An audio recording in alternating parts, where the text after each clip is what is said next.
Baik, perkenalkan nama saya Abel Enrico Dominico Sugianto. Di sini dengan NIM 22024-182. Di sini kami kelompok akan menjelaskan atau mempresentasikan tentang artificial intelligence. Dan ini nama-nama anggota kelompok kami. Ada Abel Enrico Dominico Sugianto dengan NIM 22024-182, Aksai Saputra dengan NIM 22024-156, sama Revandi Asiking dengan NIM 22024-141. Ini bagian pengambilan keputusan. 3 fase dalam pengambilan keputusan. Yang pertama, fase identifikasi dan pemodelan masalah. Pada tahap ini, masalah diidentifikasi dengan jelas dan informasi yang relevan dikumpulkan. Yang kedua, fase eksplorasi dan evaluasi opsi. Setelah masalah dimodelkan, opsi-opsi yang tersedia dieksplorasikan. Yang ketiga, fase implementasi dan pemantauan keputusan. Fase ini melibatkan penerapan solusi terbaik yang dihasilkan dari proses evaluasi sebelumnya. Intelijensi PEPS. Yang pertama, identifikasi masalah. Kedua, klasifikasi masalah. Ketiga, penguraian masalah. Keempat, pemilikan masalah. Identifikasi masalah dimulai dengan identifikasi terhadap tujuan dan sasaran organisasional yang berkaitan dengan isu yang diperhatikan. Pada fase ini, seseorang berusaha menentukan apakah ada suatu masalah, mengidentifikasi gejala-gejalanya, menentukan keluasannya, dan mendefinisikan secara eksplisit. Bedakan antara masalah dengan gejala dari suatu masalah. Eksistensi masalah dapat ditentukan dengan memonitor dan menganalisis tingkat produktivitas organisasi. Ukuran produktivitas didasarkan pada data real. Kumpulan data dan estimasi terhadap data di masa mendatang merupakan langkah paling sulit di dalam analisis. Isu yang muncul dalam pengumpulan data dan estimasi. Yang pertama, kualitas data. Nah, kesalahan data ini, kesalahan pencatatan, duplikasi, atau inkonsistensi dalam format data mempengaruhi validasi hasil. Sumber data yang beragam. Yang kedua, sumber data yang beragam. Format data yang berbeda. Data dari berbagai sumber mungkin memiliki format atau skema yang berbeda, memerlukan proses normalisasi atau transformasi agar dapat dianalisis bersama. Ketiga, keamanan dan privasi data. Keamanan data, pengumpulan data yang besar berisiko terhadap kebocoran data yang bisa berdampak buruk pada reputasi organisasi dan kepercayaan publik. Salah dalam pengumpulan data. Salah sampling. Data yang tidak representatif dari populasi yang dianalisis dapat menyebabkan kesimpulan yang salah atau bias. Yang kelima, estimasi yang tidak akurat. Kesalahan pengukuran. Kesalahan dalam pengukuran atau pencatatan data awal akan mempengaruhi hasil estimasi secara berlebihan. Identifikasi masalah. Menentukan apakah masalah-masalah benar ada, di mana, dan seberapa signifikan dapat dilakukan setelah investigasi awal selesai dilakukan. Poin kuncinya adalah apakah sistem informasi melaporkan masalah atau hanya melaporkan gejala-gejala dari sebuah masalah. Klasifikasi masalah. Konseptualisasi terhadap suatu masalah dalam rangka menempatkan dalam suatu kategori yang dapat didefinisikan mengarah pada suatu pendekatan solusi standar. Pendekatan penting dalam mengklasifikasikan masalah-masalah sesuai tingkat strukturisasi pada masalah tersebut. Baik, slide selanjutnya akan dilanjutkan oleh teman saya. Perkenalkan, nama saya Aksai Saputra. Di sini saya akan melanjutkan presentasi dari teman saya, yaitu tentang materi artificial intelligence.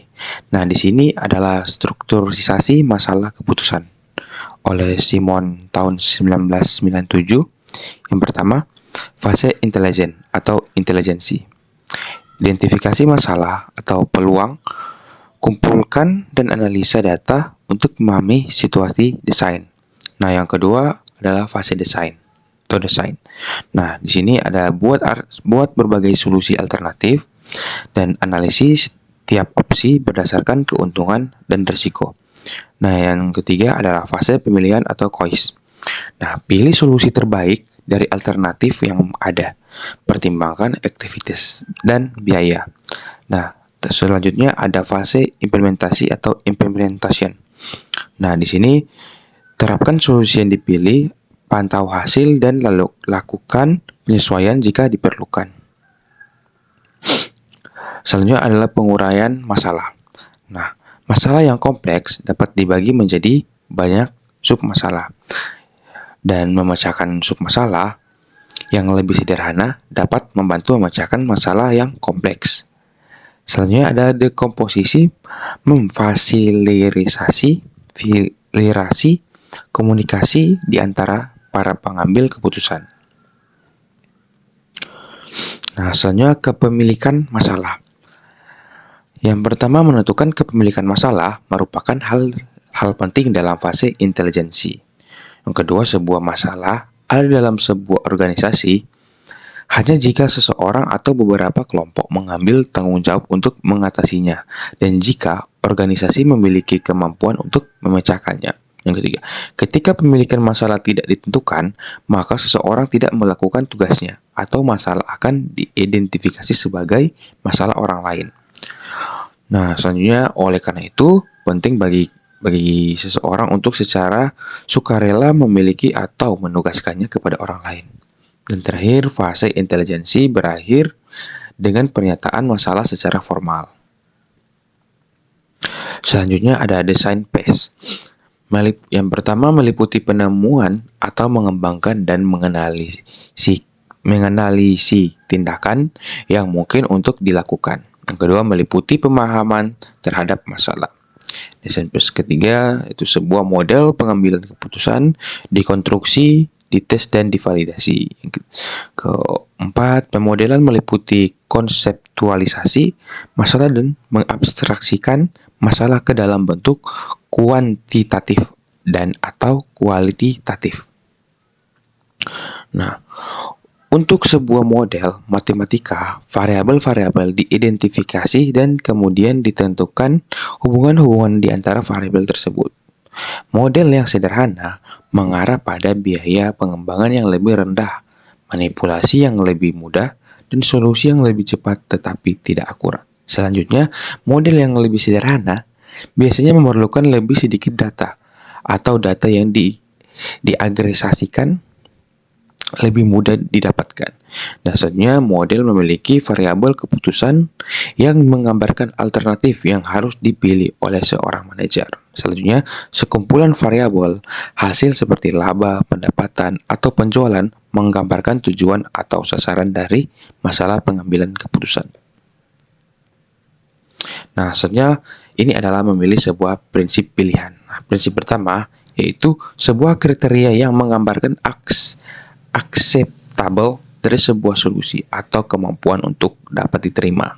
Yang kedua, pada sebuah model prinsip tersebut adalah sebuah variabel hasil.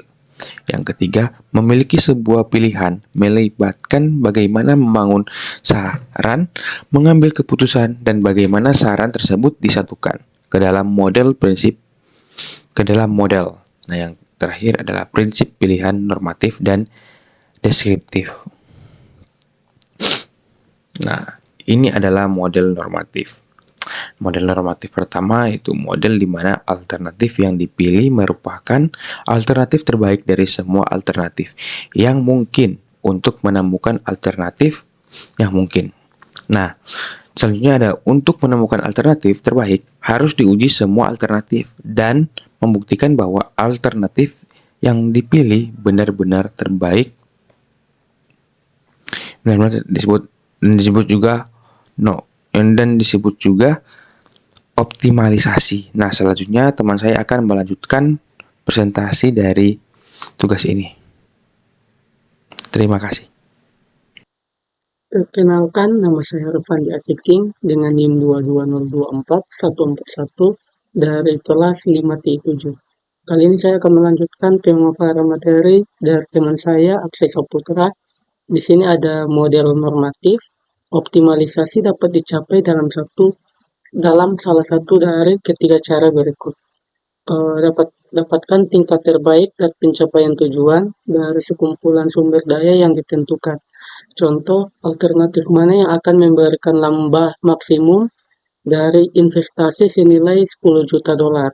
Yang kedua, temukan alternatif dengan rasio tertinggi dari pencapaian tujuan dan biaya atau maksimalkan produktivitas. Contoh, laba per dolar yang diinvestasikan. Selanjutnya ada model deskriptif.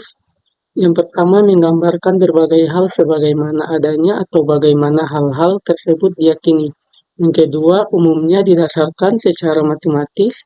Dan yang ketiga sangat berguna untuk menyelidiki konsekuensi dari berbagai alternatif, tindakan di bawah konfigurasi input serta proses yang berbeda-beda. Dan yang keempat, analisis deskriptif memeriksa performa sistem untuk sekumpulan alternatif yang telah ditentukan ketimbang untuk semua alternatif. Dan yang terakhir, metode permodelan deskriptif paling umum misalnya simulasi. Selanjutnya mencari atau menghasilkan alternatif. Yang pertama, bagian signifikan dari pembangunan.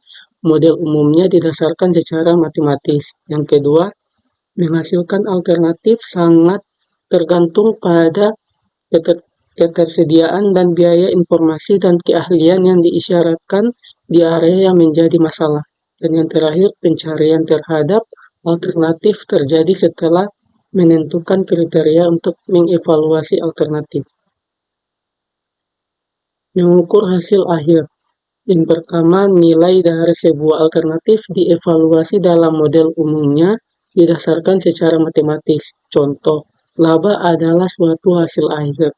Maksimalisasi laba adalah suatu tujuan dan keduanya dinyatakan dalam terminologi dolar. Selanjutnya, choice phase. Yang pertama, fase di mana dibuat suatu keputusan yang nyata dan diambil satu komitmen untuk mengikuti suatu tindakan tertentu. Kedua, solusi untuk sebuah model adalah sekumpulan nilai spesifik untuk variabel-variabel keputusan dalam suatu alternatif yang telah dipilih. Dan yang ketiga, fase pilihan meliputi pencarian, evaluasi, dan rekomendasi terhadap suatu solusi yang tepat untuk model. Yang keempat, masing-masing alternatif harus dievaluasi. Yang kelima, jika memiliki banyak tujuan, maka semua tujuan harus diuji dan seimbang satu dengan lainnya. Yang keenam, analisis sensitivitas digunakan untuk menentukan ketangguhan sembarang alternatif yang diberikan. Dan yang ketujuh, analisis bagaimana jika digunakan untuk menyelidiki perubahan utama dalam parameter. Nah, itu adalah pemaparan dari kelompok kami. Sekian dan terima kasih.